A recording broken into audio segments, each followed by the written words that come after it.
అభ్యంతరం లేదు ఈ కుమారుడు రక్షణ విషయమే. మరి ఈ కుమారుని కూడా అడుగుతా ఉన్నాను, నాన్న నీ బలవంతం ఎవరు బలవంతం లేదు కదా నీకు, మీ తల్లి ఏమైనా నువ్వు రక్షణ పొందాలని బలవంతం ఏం చేసిందా? లేదు. నీ సొంతంగా నీ రజరక్షకుగా నువ్వు అంగీకరించినావు.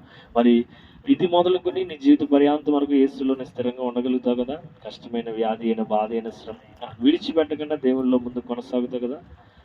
నీ సొంత రక్షణ ముందుకు కొనసాగించి చేస్తావు కనుక మరి దేవుడు మరి ఇది మొదలుకొని నీకు అటువంటి రక్షణ అనే జీవితాన్ని దేవుడు దయచేస్తుండగా ఈ రక్షణ జీవితాన్ని విలువగా కాపాడుకుంటూ సమాజంలోను కుటుంబంలోను కూడా సంతోషంగా ఆనందంగా జీవించు.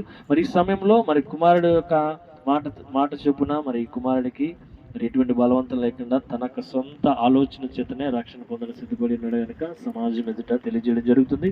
ఈ సమయంలో ఈ కుమారుడి కోసం ప్రార్థించి రక్షణ కార్యక్రమం ముందుకెళ్దాం. పరిశుద్ధ ప్రేమ గల మా తండ్రి, నీకు వందనములు చెల్లిస్తున్నాం, స్థుతులు అర్పిస్తూ ఉన్నాం తండ్రి. అయ్యా కుమారుడికి జ్ఞాపకం చేసుకోండి అయ్యా.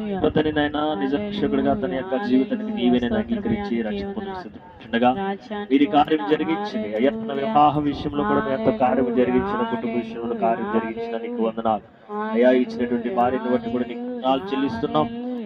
ఈ రోజు తనైనా ఈ యొక్క భక్తి జీవితంలోకి కుమారుడు ముందు కొనసాగాలని ఆశపడుచుండగా మీరే ఈ సమయంలో ఈ కార్యం సిద్ధింపజేసి ఇది మొదలు ఆయన నిరంతరము నీ యొక్క పరిశుద్ధాత్మ శక్తి కుమారుడు ముందుకు నడిపించి నేను తెచ్చుకోమని యేసు పరిశుద్ధ నామములో ప్రార్థిస్తున్నాం పరమ తండ్రి, ఆమేన్.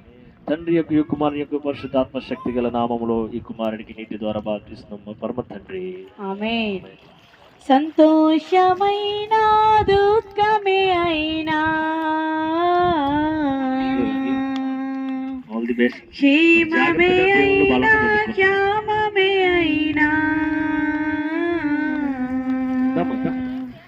సంతోషమైన దుఃఖమే అయినా క్షేమమే అయినా క్షేమమే అయినా మరువని